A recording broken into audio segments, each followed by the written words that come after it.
When your father, today you call him Pete, you're a professional, introduces you to everyone, raise a hand, smile, sit down among the group, be casual, reveal nothing of yourself. If you can, choose the lawn chair farthest from the others, the one just outside the circle. Ignore their stares. Watch your father, Pete today, intently. Fake immediate engrossment. If everyone's ready, why don't we meet the models, Pete says, and you follow his gaze to the 3 women sitting on the railing of the raised patio. You wonder how you'd miss them. Do the math. 7 photographers, Pete and you included, 3 models. Only a couple or a few of you will have to share one of the women at a time. Notice, but make yourself forget that you are the only female photographer here. Mindy, Pete says. A buxom, short-haired blonde waves back at the group from her perch. Heather, a taller, leaner, long-haired brunette mouths high. And Samantha, the older, pregnant woman, gives a nod. You recognize Mindy. How do you know her? And with a start, realize you saw her hanging on the wall of Pete's last art show. It's the first time that has happened to you. It's the summer before your senior year of college, a Saturday, 9:45. When Pete asked you last night if you'd like to join his nudes in the landscape workshop the next morning, you said, sure, you're a studio art major. Why not? You're a professional. What time? You can handle it. You wondered if you'd said anything to Mom about it yet.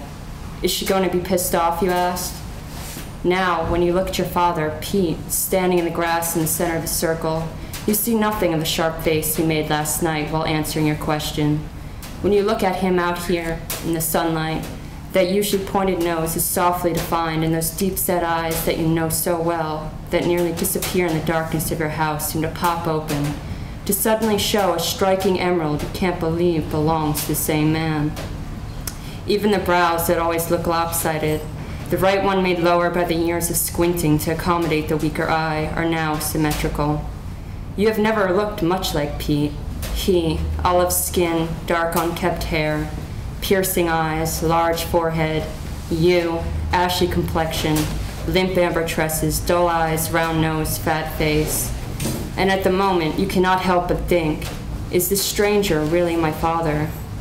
Before we begin, Pete continues, something we've gotten into the habit of doing at these workshops, something I think only fair for our models before they remove their robes, is for each one of us to reveal to the group, to the models, something about our private lives. Something embarrassing, perhaps. It's important that we allow ourselves to be vulnerable here, that we feel like all of us are naked and on equal footing. Who wants to go first? It's past the halfway mark of summer in upstate New York, that time of the year when your head starts to swim in the morning sun and you can't seem to keep your mind from wandering, and so you don't try. You think how Pete's standing there waiting to hear someone's embarrassing moment reminds you of when you were younger, when the noise of a door closing downstairs would wake you up and alert you to your father's late return. For many years, all the years you can remember up until you left home, your father printed solely in black and white. His dark room was in a renovated space in the empty barn behind your house. The building was unheated and the plumbing defunct. You would sometimes help him carry jugs of water out there so he could mix his chemicals, and you guessed that was why he had started coming home so late. After teaching class, he must have stayed at the university to print his own work in the photo lab. At night, in those years just before you called yourself a teenager, you would lie awake listening to your father's noisy entrance, and eventually the strange clinking would rise up from the kitchen below you. You'd try to fall back asleep, but when the clock read 3 a.m. and your stomach began to grumble, and you could stand your restlessness no longer, you pushed back your covers and made your way down the stairs to your father. It was his silhouette you saw first in the dimly lit room, his profile hunched forward in the chair, busy with something in his lap. As your bare foot slapped against the linoleum, making that kissing, smacking sound, the other sound, the clinking you followed down the stairs, suddenly stopped. Your father would lift his face and turn towards you, surprised to discover you up at this hour. You were, like him, a night owl, he'd often say in the years to come, and you could tell that he was pleased to find something of himself in you. When he raised the black bag from his lap onto the table, his arms burrowed deep inside the nylon pouch, you knew, as your father had shown you in the past, that the sharp sounds came from inside the bag. from the steel reels tumbling into one another as he wound roll after roll of film onto each one. You would stand there listening to the whispering steel spools, watching the cloth rising and falling, forming the shapes of the moving objects inside.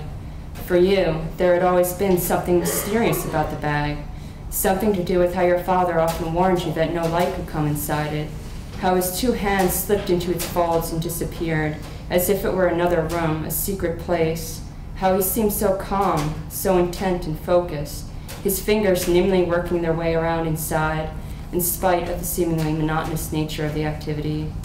Yes, there was something special about the bag. You sensed that it held a promise of something more, and you wanted somehow to collect it, this vague feeling that passed over you, to pinpoint its source and know what it was exactly that the bag made you long for. But it always escaped you, too elusive a question to hold on to and remember.